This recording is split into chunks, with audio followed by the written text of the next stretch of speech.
بادشاہوں کو سلام کرنے کا اسلامی طریقہ رائج کیا۔ سجدہ کرنا اور ہاتھ اٹھانا موقوف ہوا۔ 1666 میں راجہ جے سنگھ اور دلیر خان کو شیوا جی کے خلاف بھیجا۔ انہوں نے بہت سے قلعے فتح کر لیے۔ اورنگزیب عالمگیر مغلیہ سلطنت کا چھٹا شہنشاہ تھا، جس نے 1658 سے 1707 تک حکومت کی۔ ان کی شہنشاہی کے تحت مغلوں نے اپنی سب سے بڑی حد تک رسائی حاصل کی اور ان کا علاقہ تقریباً پورے بر صغیر میں پھیلا ہوا تھا۔ وہ مغلیہ سلطنت کا آخری عظیم الشان شہنشاہ تھا۔ اس کی وفات سے مغل سلطنت زوال کا شکار ہو گئی۔ آخری مؤثر مغل حکمران سمجھے جانے والے اورنگزیب نے فتاوی عالمگیر کو مرتب کیا اور بر صغیر پاک و ہند میں شریعت اور اسلامی معاشیات کو مکمل طور پر قائم کرنے والے چند بادشاہوں میں سے ایک تھا۔ اورنگزیب کا تعلق امیر تیموری خاندان سے تھا۔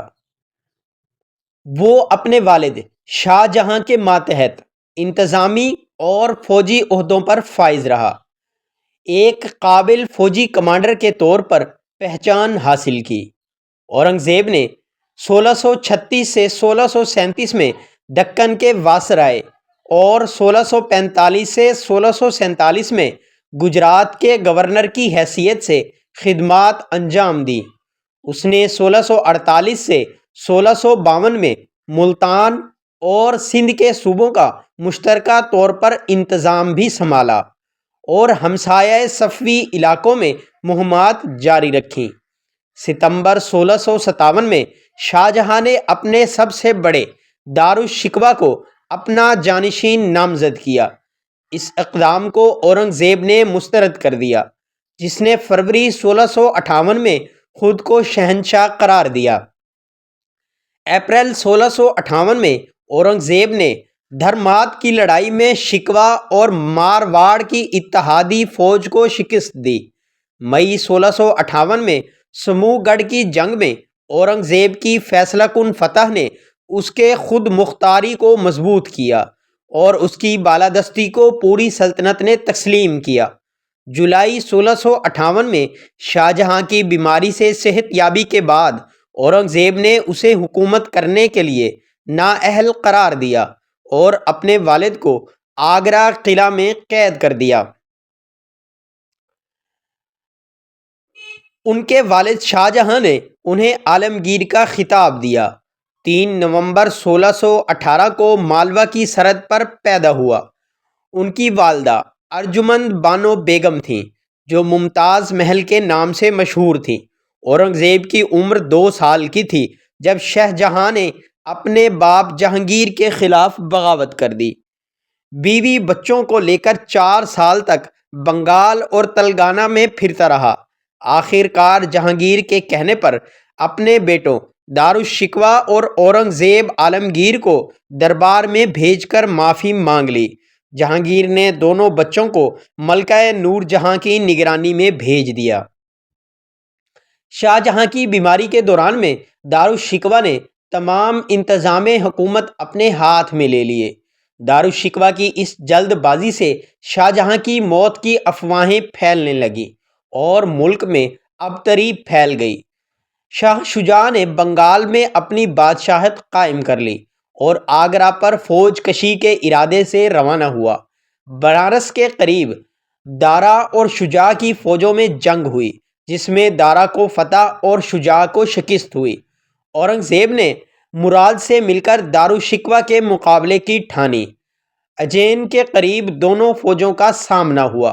اورنگزیب عالمگیر کو فتح ہوئی۔ سامو گڑھ کے قریب پھر لڑائی ہوئی، جس میں اورنگزیب کو دوبارہ کامیابی حاصل ہوئی۔ اورنگزیب ابو مظفر محی الدین کے لقب سے تخت پر بیٹھا۔ اس نے ہندوؤں اور مسلمانوں کی فضول رسمیں ختم کی اور فحاشی کا انسداد کیا۔ خوبصورت مقبروں کی تعمیر و آرائش ممنوع قرار دی۔ قوال، نجومی، شاعر موقوف کر دیے گئے۔ شراب بھنگ بند کر دی گئی۔ درشن جھروکا کی رسم ختم کی اور بادشاہوں کو سلام کرنے کا اسلامی طریقہ رائج کیا۔ سجدہ کرنا اور ہاتھ اٹھانا موقوف ہوا۔ سکوں پر کلمہ لکھنے کا دستور بھی ختم ہوا۔ کھانے کی جنسوں پر ہر قسم کے محصول ہٹا دیے گئے۔ 1665 میں آسام، کوچ بہار اور چٹاگانگ فتح کیے اور پرتگیزی اور فرنگی بحری قزاقوں کا خاتمہ کیا۔ 1666 میں سرحد کے شاعر خوشحال خان خٹک کی شورش اور متھرا اور علی گڑھ کے نواح میں جاٹوں کی غارت گری ختم کی۔ سکھوں کے 10ویں اور آخری گرو گوبند سنگھ نے انہیں آنند پور کے آس پاس غارت گری شروع کی اور مغل فوج سے شکست کھا کر فیروز پور کے قریب غیر آباد مقام پر جا بیٹھے۔ عالمگیر نے 1666 میں راجہ جے سنگھ اور دلیر خان کو شیوا جی کے خلاف بھیجا۔ انہوں نے بہت سے قلعے فتح کر لیے۔ شیوا جی اور اس کا بیٹا آگرے میں نظر بند ہوئے۔ شیوا جی فرار ہو کر پھر مہاراشٹر پہنچ گیا اور دوبارہ قتل و غارت گری شروع کی۔ 1680 میں شیوا جی مر گیا تو اس کا بیٹا سامبا جانشین ہوا۔ یہ بھی قتل و غارت گری میں مصروف ہوا۔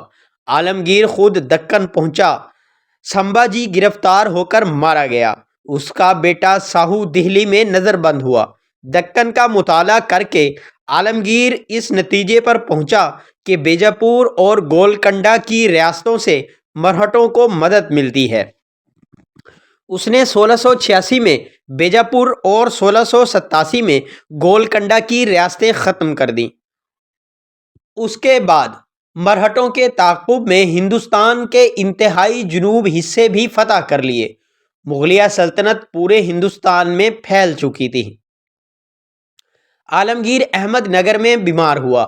3 مارچ 1707 کو 90 برس کی عمر میں وفات پائی۔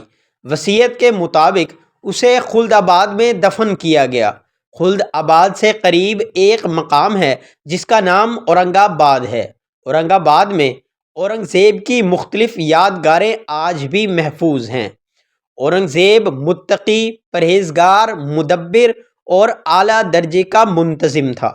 خزانے سے ذاتی خرچ کے لیے ایک پائی بھی نہ لی۔ قرآن مجید لکھ کر ٹوپیاں سی کر گزارا کرتا تھا۔ سلجھا ہوا ادیب تھا۔ اس کے خطوط رقعت عالمگیری کے نام سے مرتب ہوئے۔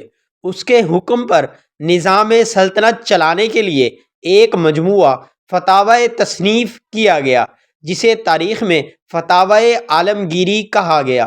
فتاوی عالمگیری فقہ اسلامی میں ایک ممتاز مقام رکھتا ہے۔ بعض علماء نے سلطان اورنگ زیب کو اپنے دور کا مجدد بھی قرار دیا ہے۔ امید کرتے ہیں آج کی ویڈیو بھی آپ کو پسند آئی ہوگی۔